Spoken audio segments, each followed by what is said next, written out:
Um fato, um acontecimento, uma opinião.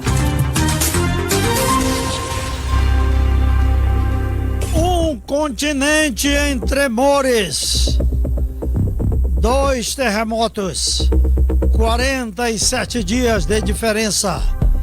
A mesma vizinhança. A Venezuela em junho. A Colômbia em agosto. Magnitudes parecidas. E o que a gente sul-americana construiu em cima delas? 23 mil pessoas ainda em abrigos na Venezuela. O plano de ajuda da ONU financiado em 42%. E um movimento que vale acompanhar. Em junho, a Colômbia socorreu a Venezuela.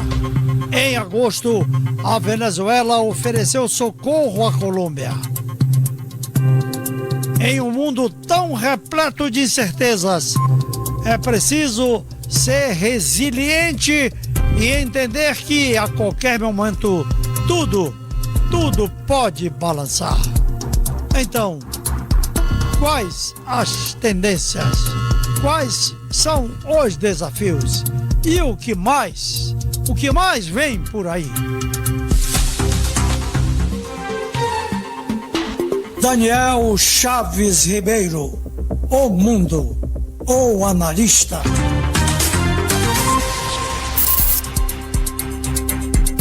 Todos nós vimos de forma estarrecedora nos noticiários dessa semana o terremoto que aconteceu na Colômbia, cujo epicentro de um tremor de mais de 7 pontos na escala Richter, que vai até 9, para a gente ter uma noção do tamanho desse terremoto, que trabalha-se com a ideia de que ele foi 7,6 na escala Richter, na escala dos terremotos, fez com que várias cidades na Colômbia fossem absolutamente devastadas. Poucos dias após o novo governo assumir o governo nacional na Colômbia, se viu diante de um desafio. E é por isso que a coluna de hoje não é sobre o terremoto como um fato geológico, porque isso não depende de nenhum de nós. Acontece nas camadas do nosso globo terrestre e foge completamente à vontade dos homens, das pessoas. Quando uma placa tectônica vai roçar com a outra e vai fazer a Terra tremer, com que intensidade? Pouco se sabe e é imprevisível.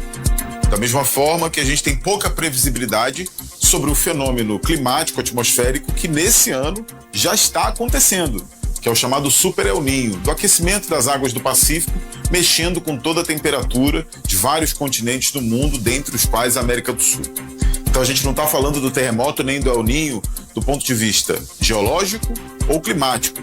Apesar de, no segundo caso, a gente poder sim bater na tecla, já que nós vivemos um aquecimento global hoje que não é mais uma promessa, é uma realidade.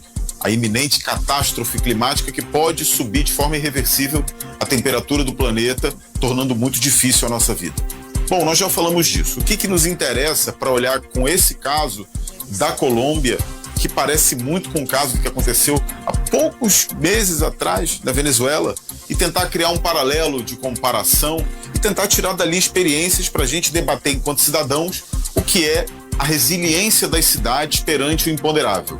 Parece muito claro que a gente vai ter uma prova, literalmente, de fogo esse ano na região do Brasil equatorial, do norte até o nordeste, e vamos ter um fenômeno oposto, com um provável aumento muito grande das chuvas na região sul e sudeste do Brasil, e quem sabe sul do centro-oeste, lançando desafios para que núcleos urbanos, as cidades, e não só as cidades como seu perímetro, se tornem mais resilientes.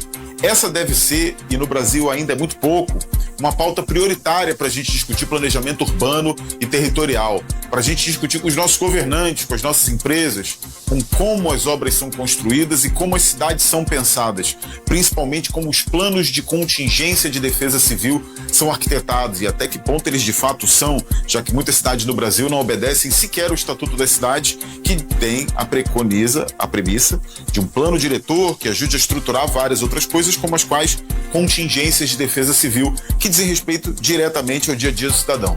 Eu falo isso porque a gente não vai conseguir, em nenhuma hipótese, de forma alguma, prever com precisão milimétrica o que vai acontecer com o clima ou com como as placas tectônicas vão se comportar.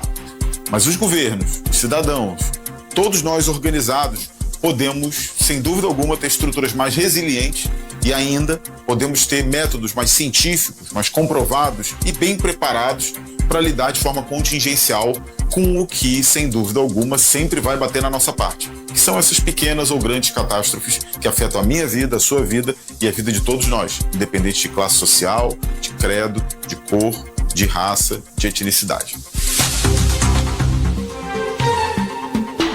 Daniel Chaves Ribeiro, o mundo, o analista.